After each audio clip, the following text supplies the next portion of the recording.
Look at y'all talking. I love it. I love it. I was too busy jamming up.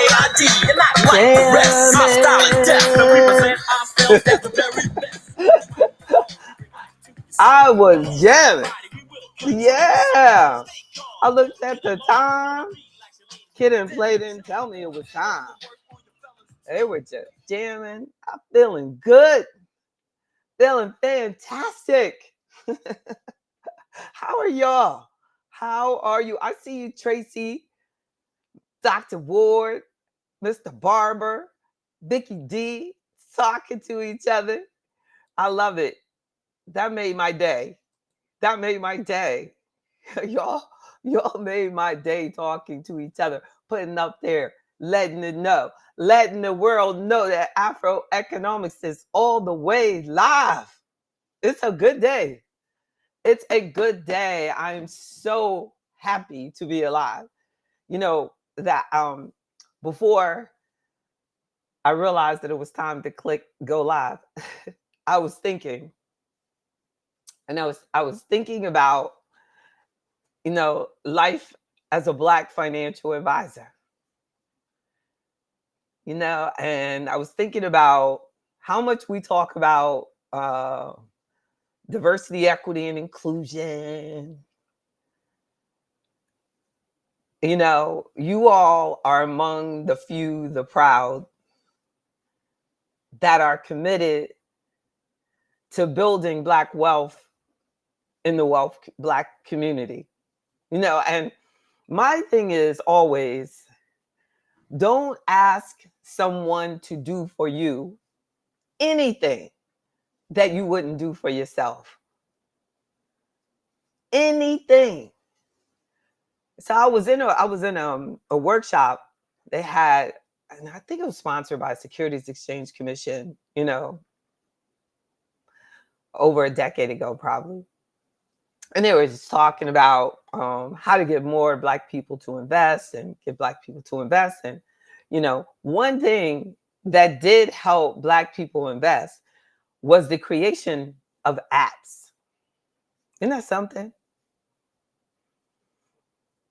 Now, research doesn't show that it increased our return, hasn't helped our wealth, but there was just an insurgence of young people that just started, investing as these apps came out during the pandemic. Some people probably got $1,000 and, instead of thinking, let me talk to a investment advisor, let me get some financial advice, let me do some planning, let me invest that in something that will pay off for me for the rest of my life. It just did a Google search and let it roll.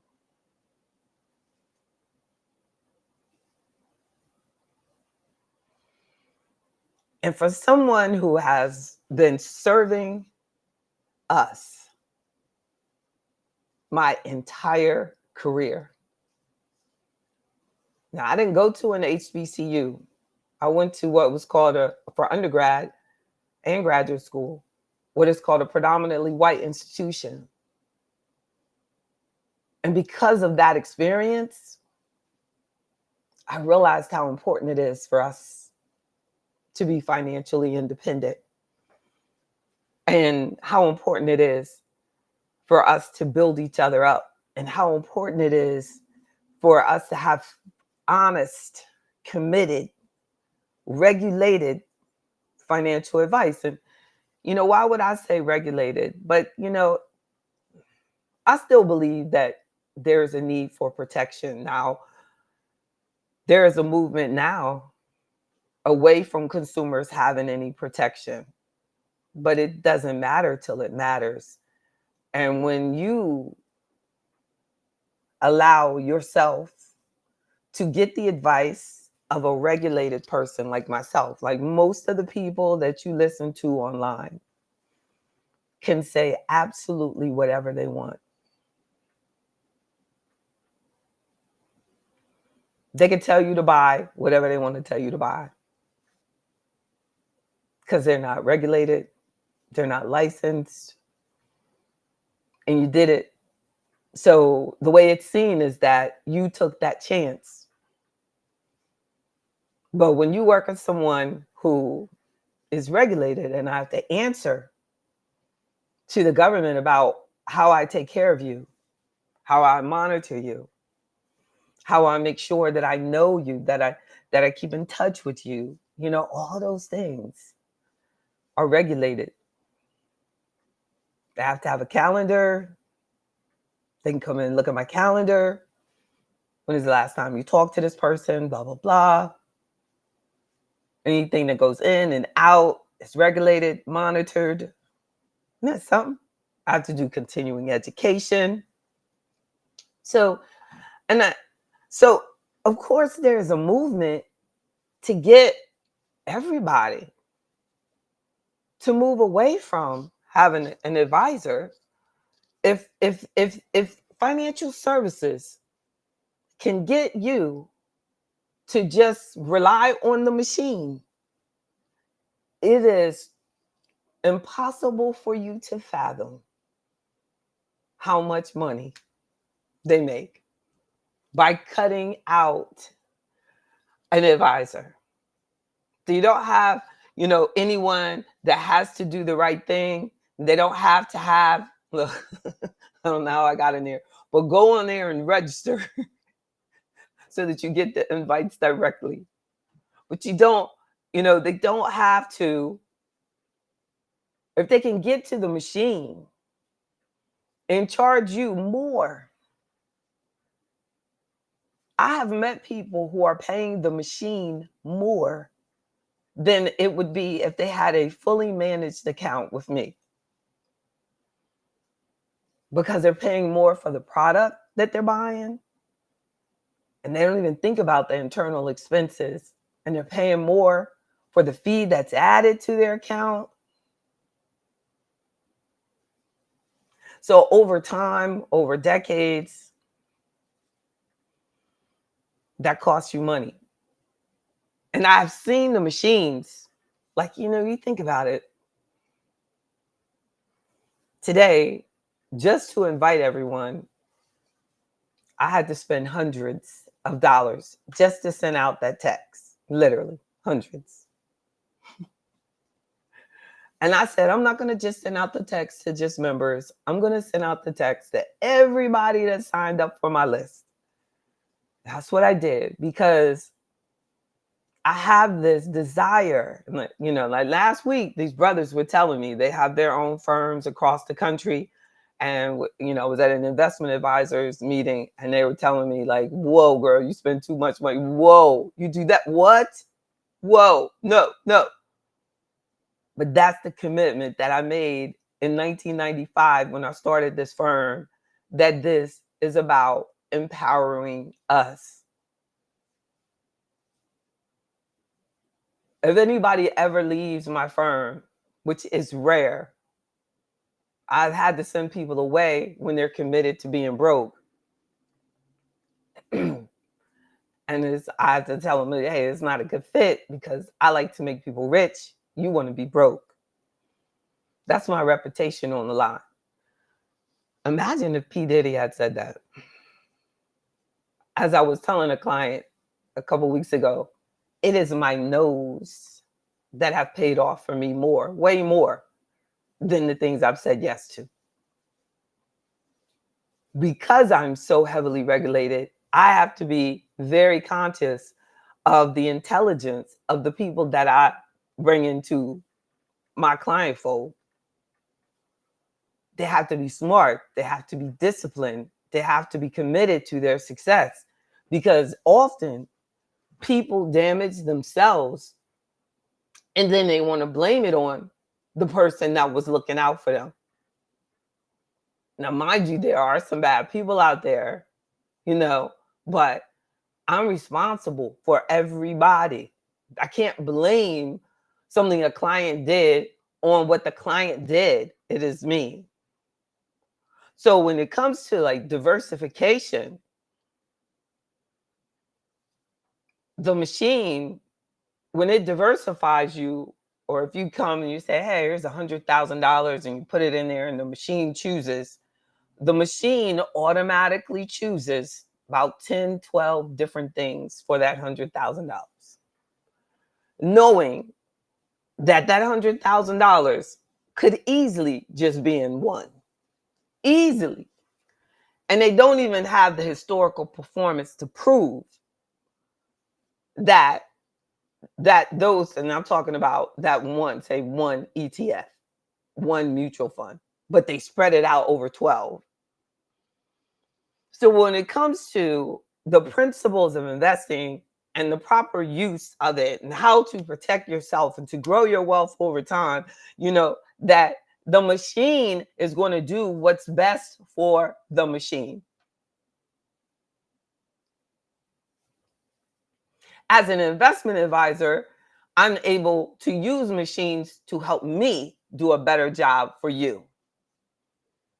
But I do not ask the machine what to do with my client's money. I ask the machine to take this algorithm, this information this client has put in, and tell me what their risk score is. I ask the machine to tell me the feedback. What is the Morningstar score on something? How does Morningstar's analysts see this? What is that? What is their historical performance? I use it for pulling data together. But especially when it comes to diversification, I have seen the machines and other advisors just choose to over diversify people because they don't want to put in the effort of just choosing the best ones. Now, when people used to, even if we go back to something as horrific as slavery,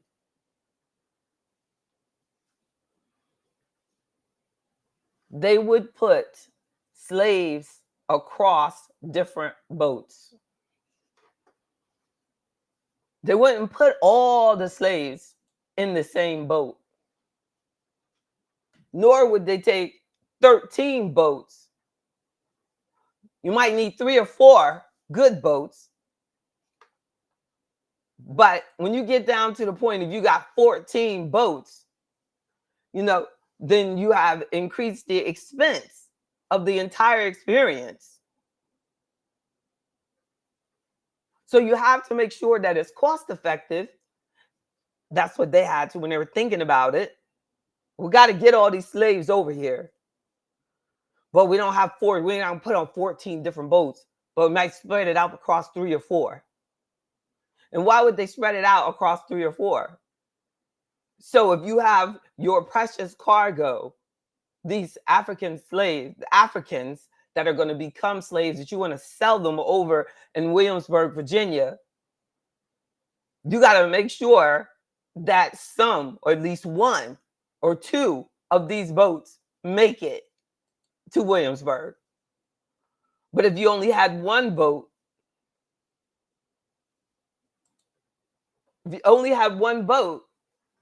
then all of that cargo, all of that investment, all of those slaves, potential slaves, going to be slaves.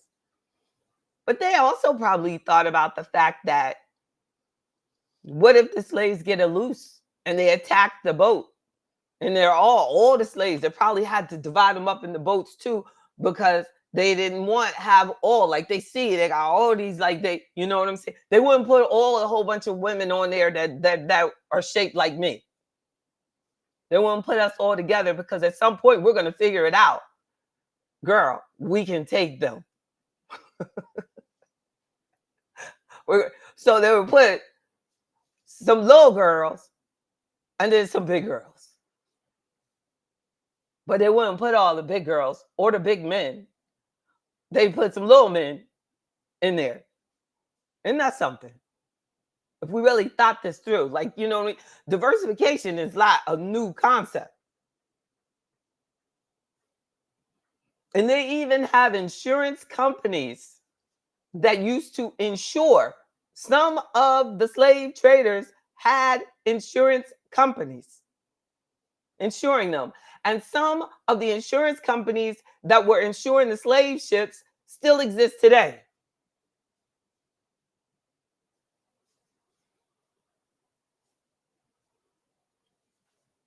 And in investments, I'm licensed in insurance because sometimes there is a client who does not want to have their money uninsured,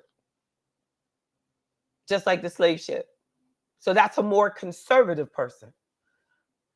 But they're paying, they're going to pay more for that. They're going to have more restrictions because they have that guarantee.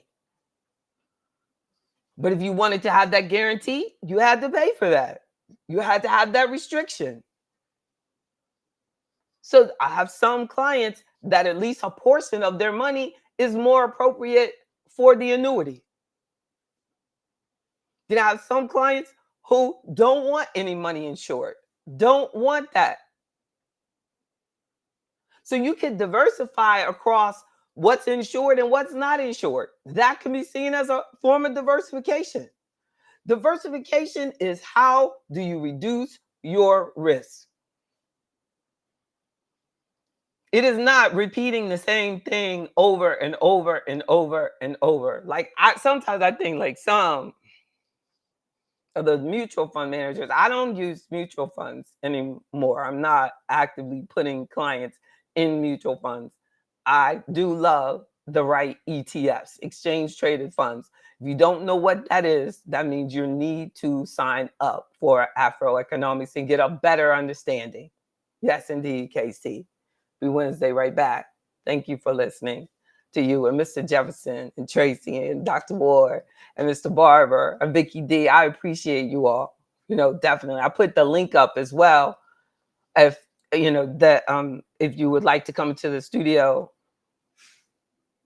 and ask more questions about your diversification. Some key things there in my notes that I wanted to make sure that I share with you on diversification. I wanted to say it's not new.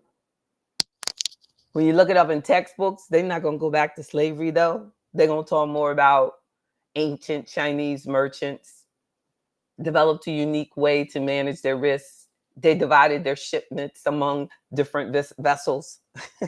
I'm coming strong with the slavery, but it's true.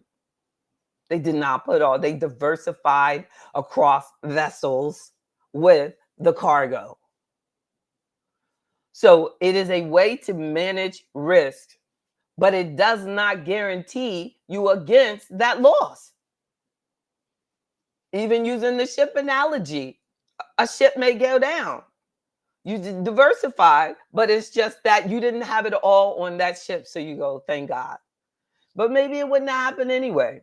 Maybe just that ship, that ship was bad. Because sometimes your point of diversification can be totally ridiculous. Now, the ship was bad already. The investment was bad already. Why was the money put in there? And I see that all the time.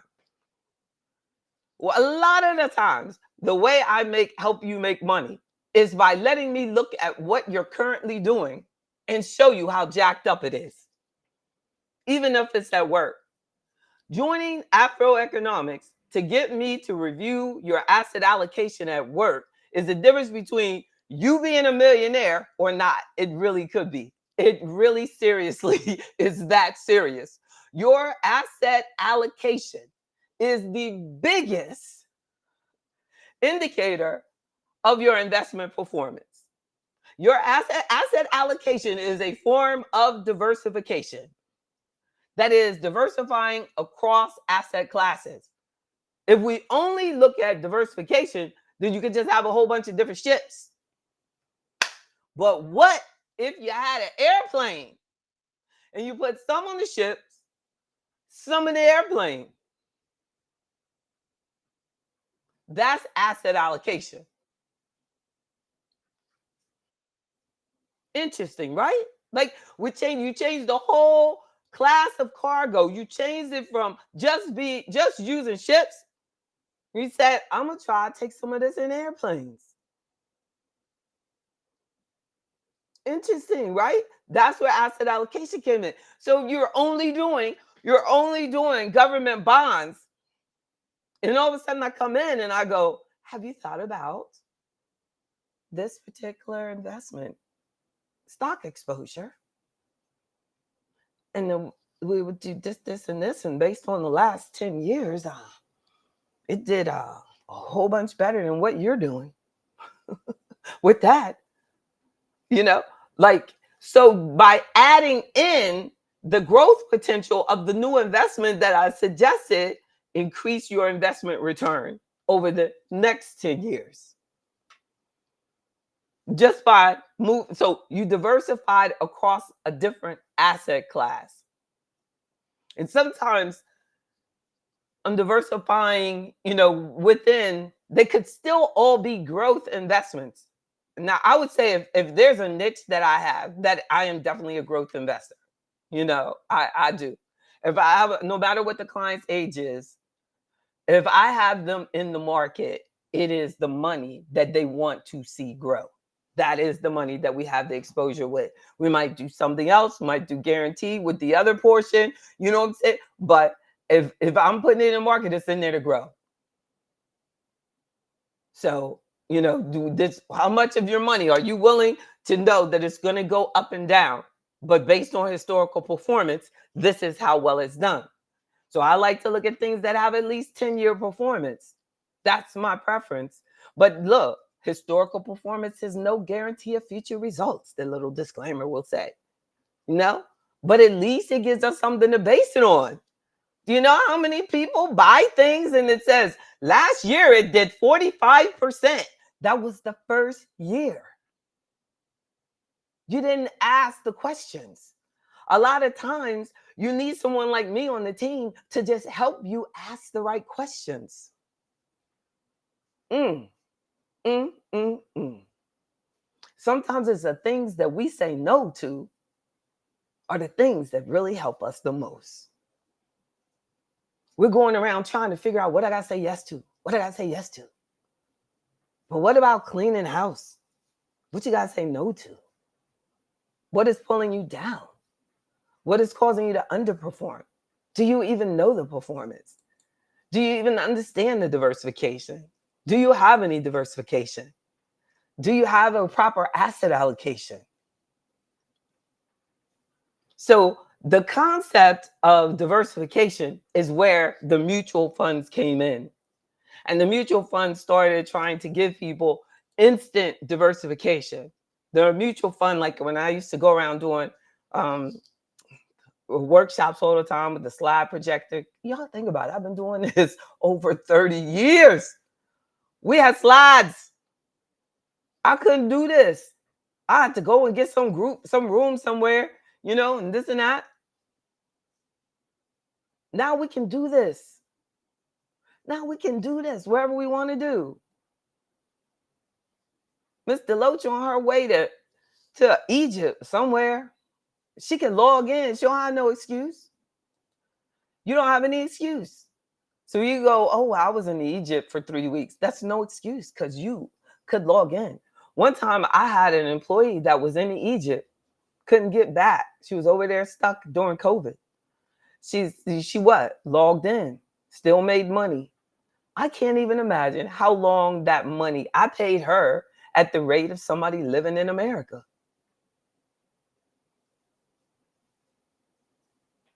But I think there was some trickery with that, though.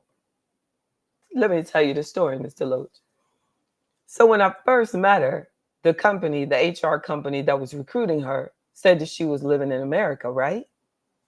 So then she told me, and see, this is how gullible we are.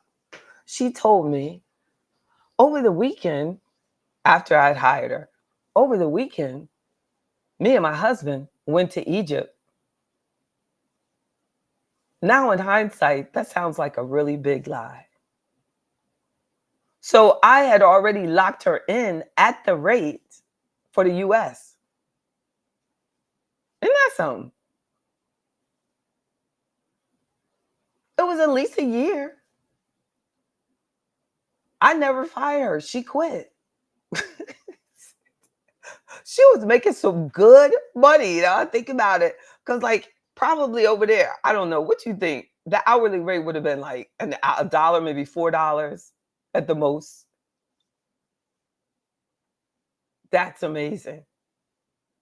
You hear me, Mr. Loach, about what happened? And I don't understand it to this day. I really don't understand why. I didn't question it. I think I was just so focused. And during COVID, we didn't really have time to just really think about it. I just said, "Oh wow, you did what?" I said, "Yeah, we flew to Egypt." I'm telling you, I said, "Goodness gracious." And then the space where she was in was totally different, so I believed it.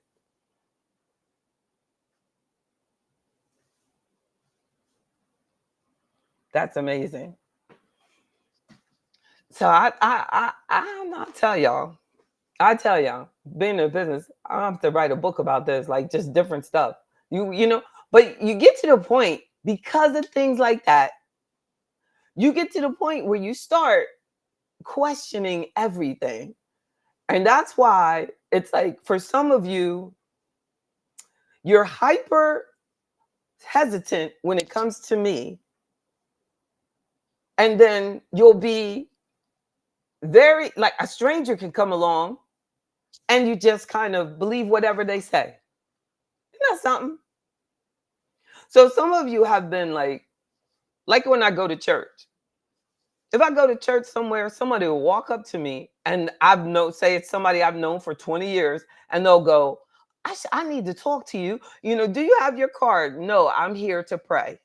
I do not have my card with me, this and this and that. But how in the world did they not like all this time? You know where I am. You know who I if you see that you're sitting there watching me on social media, and then what are you doing? And then I'll look at what they're doing over all the time that they've known me.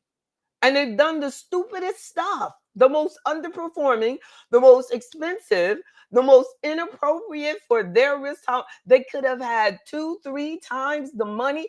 I'm telling you, if we would think about how important it is to understand diversification, asset allocation, and talk to somebody who cares about you, who uses these words. This man told me he don't even tell people what they're doing. If they ask him what he's doing with their money, he don't want them.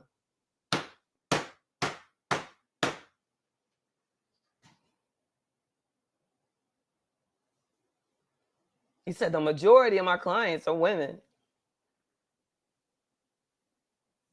When I look at the research, the stuff that when they did research and they said that black women go into car dealership. This was research on buying cars. And they said they would say, they were interviewed, they were just listening to the entire session. And they would say, "Oh, yeah, your credit's okay. But based on your credit and your income, this is your interest rate." And the black women would accept it. They would accept it.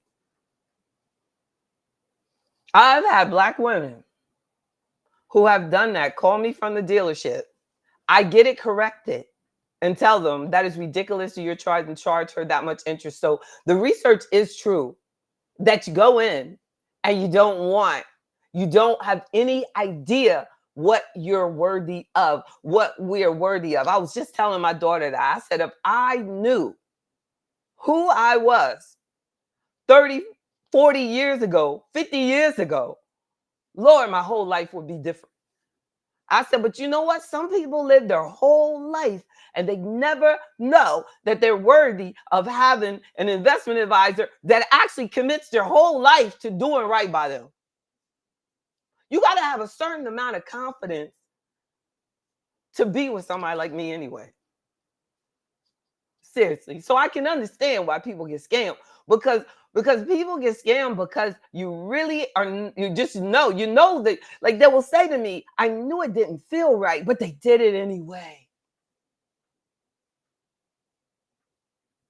That is the desire to self-sabotage. That is the lack of interest in self.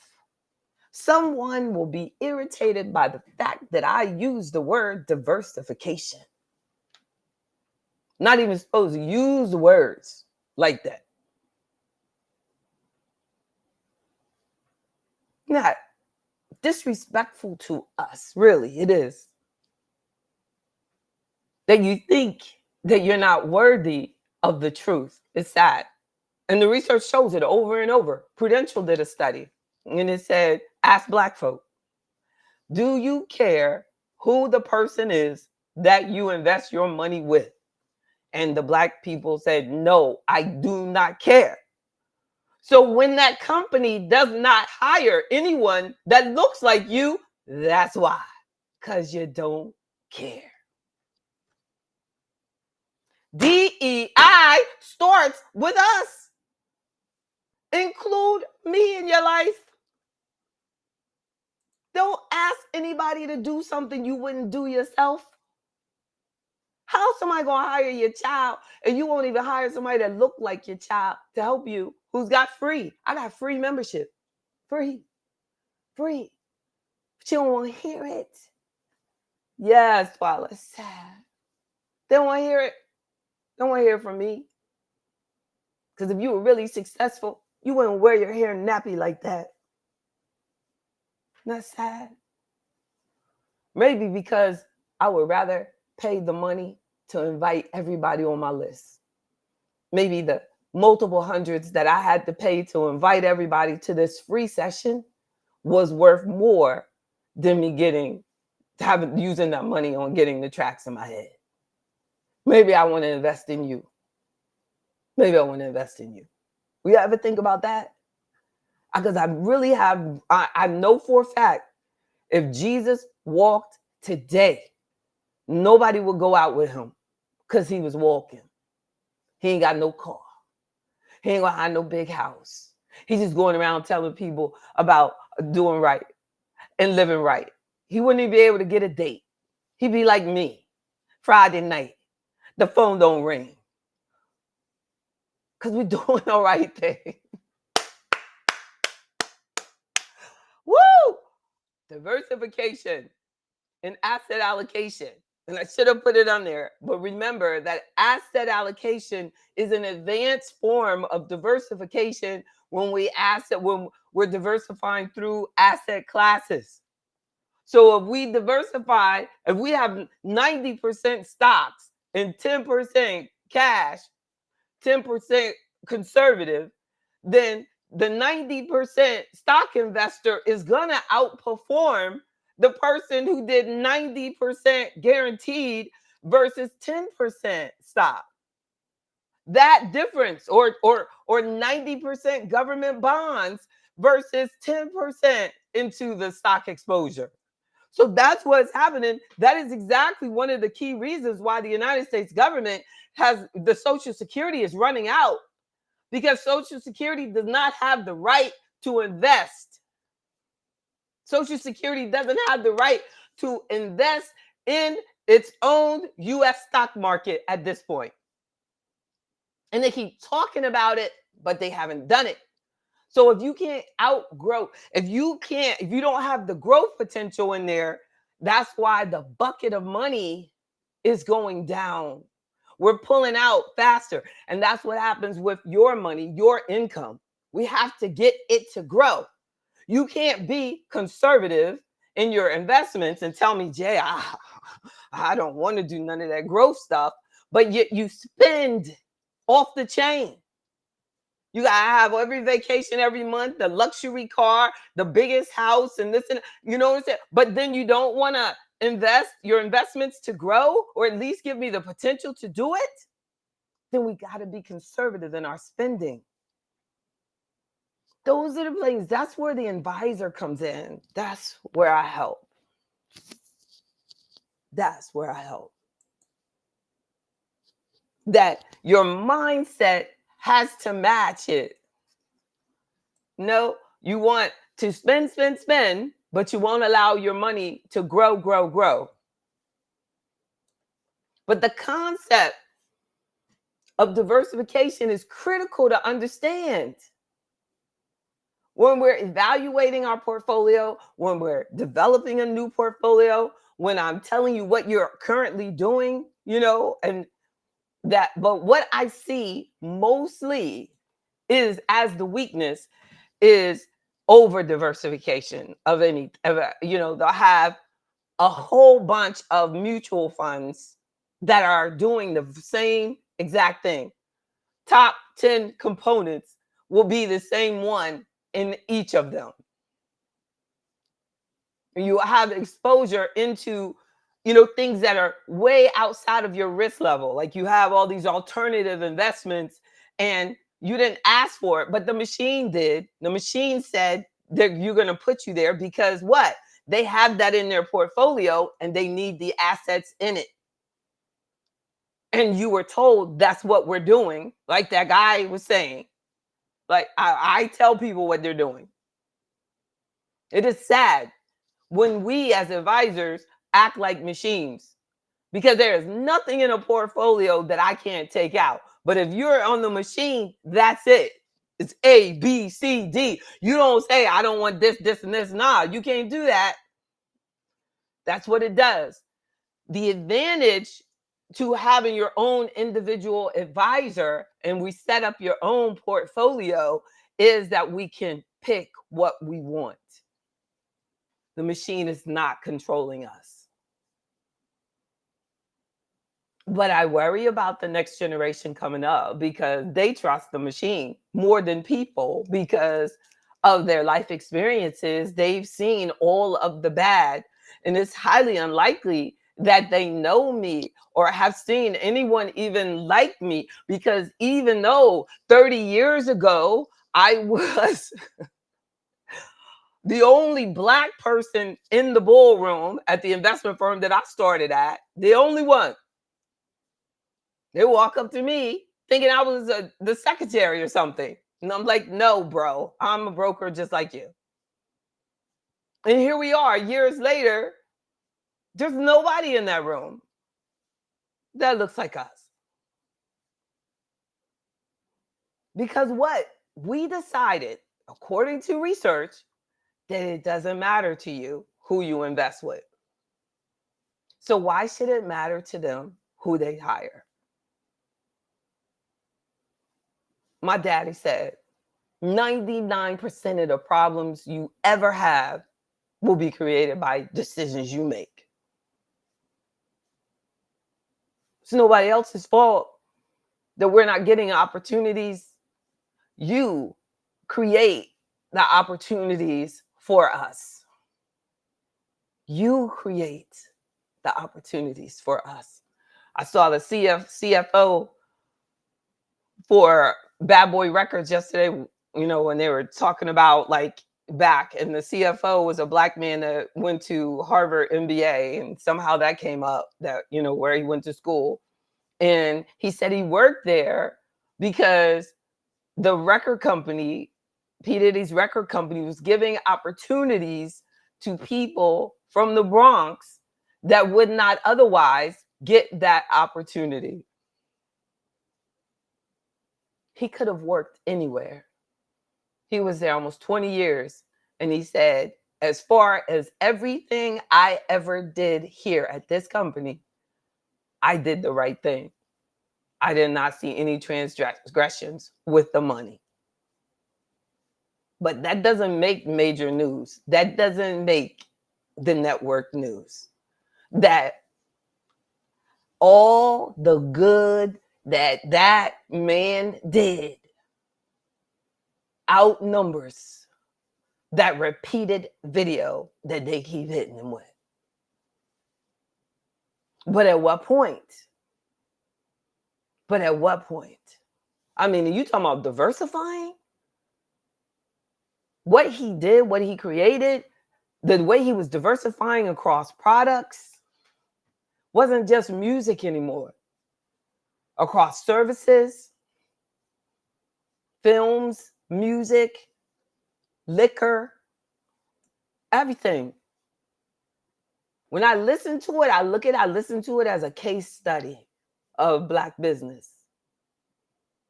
That it's more important what we say no to, because there's certain people I'm not going to work with. And there's just certain things that I just don't do. I got rules. I don't date clients. You know what I mean? And that's been a rule I kept from day freaking one. You got to keep your rules and stick to it. I would love to hear if P. Diddy ever had rules, and you know what I'm saying, in the rules. Like that man said, the CFO, he said, I never went to P. Diddy's house. I stayed at the office. And they said, personal and business, you kept it separate. He said, yes. See, and then I heard one of those commentators was like, what does that have to do with anything? It has to do with everything. They're trying to make the point that these other things, these women decided to make it personal. That's different. You go to his house, that was personal. So how did this man decide to keep it business? But the females are deciding in many of these cases to make it personal. But I'm just thinking about business, diversification, diversification in your portfolio, diversification in your skills for your life, diversification in the things that we do to take care of our health. It's even good for your gut to diversify in the things that you eat. Not always just the same broccoli, JB. I get stuck on one thing. But as I was studying gut and gut health and how important it is, they said, no, we need to eat different things. So I forced myself this morning to eat an avocado. So eating for health and wealth. Don't eat just for joy. When I start eating just for pleasure, you're crossing the line. That's something that don't need to be in your portfolio. Keep business and personal separate. That's right, KC. You all don't hesitate to call me at 1-844-JBBRYAN,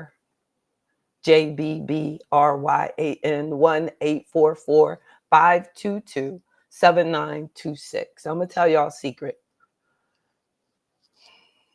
You join, we talk. It's really hard for me to just talk to everybody that just calls. So I know that our community gets like really, really upset. I call her and she ain't call me back. I focus on my members. When you join, it lets me know you take it seriously. You take it seriously. Please help me help you. I want to give us the best business experience that we've ever had. And the only way that I can do that is to keep it organized. You take you seriously, I promise I will take you extremely seriously. Are there any asset classes not available through Afro Economics?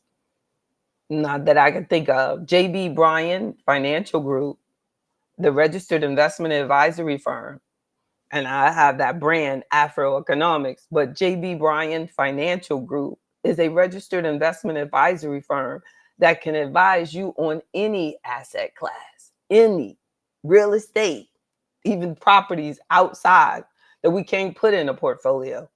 And the best thing about it is that I can also open up your investment account, an individual account, a joint account, an IRA, traditional IRA, a rollover IRA, a corporate account. I can open up all of those brokerage accounts and we can put in it whatsoever we want if it is approved by the Securities and Exchange Commission.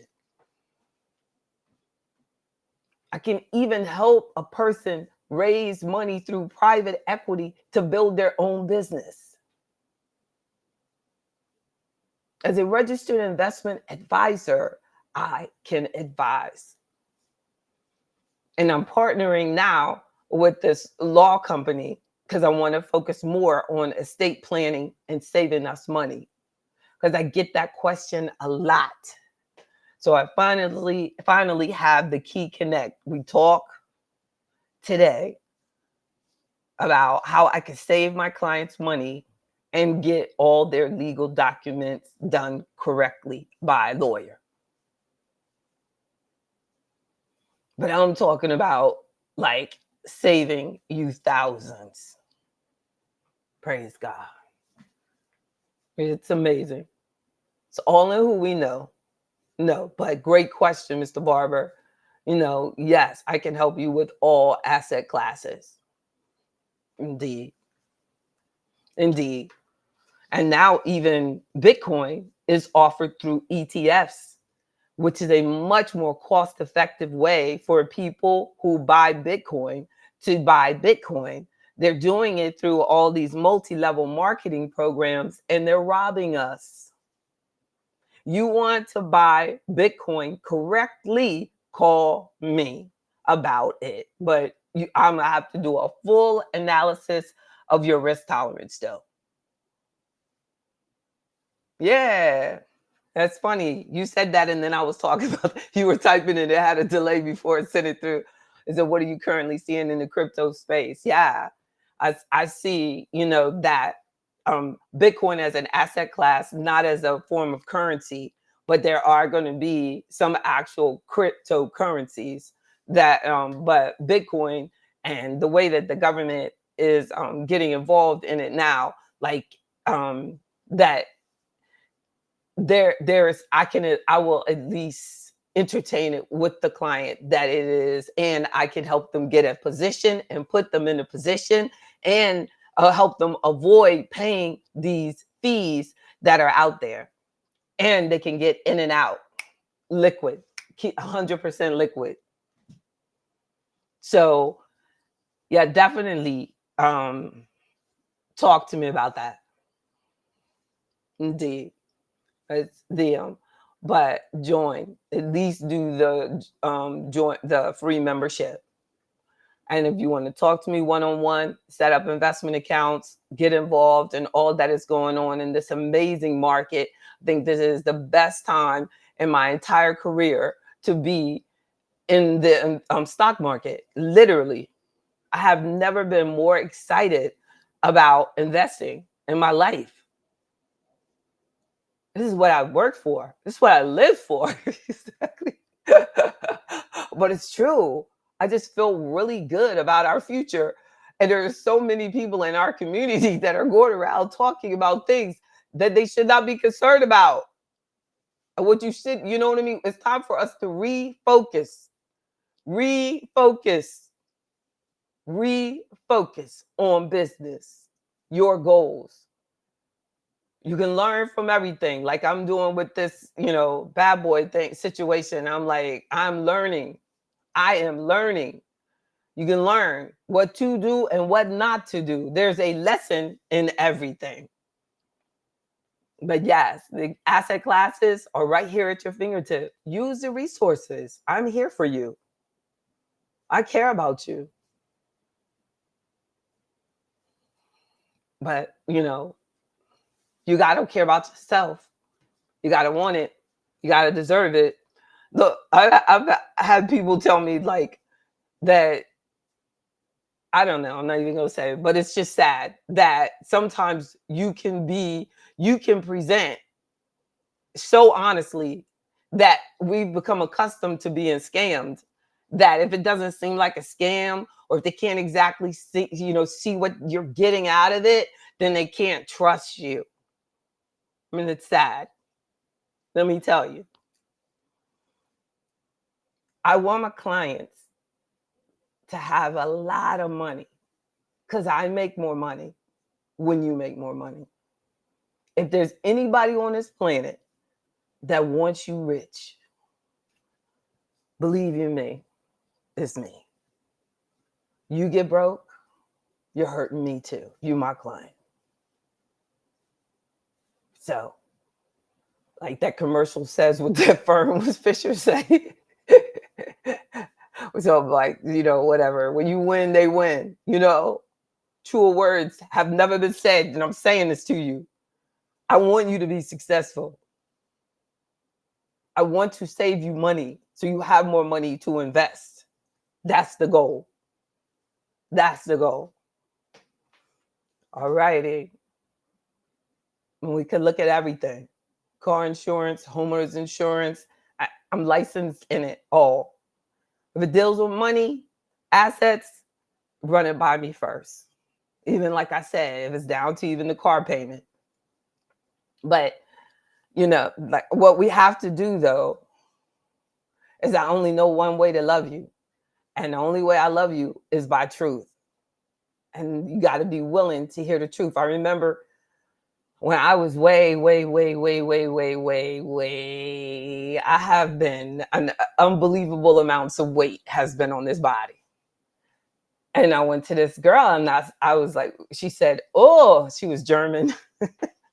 She said, oh, you obese. And so I told people, I said, oh yeah, she said I'm obese. And and she said you're obese?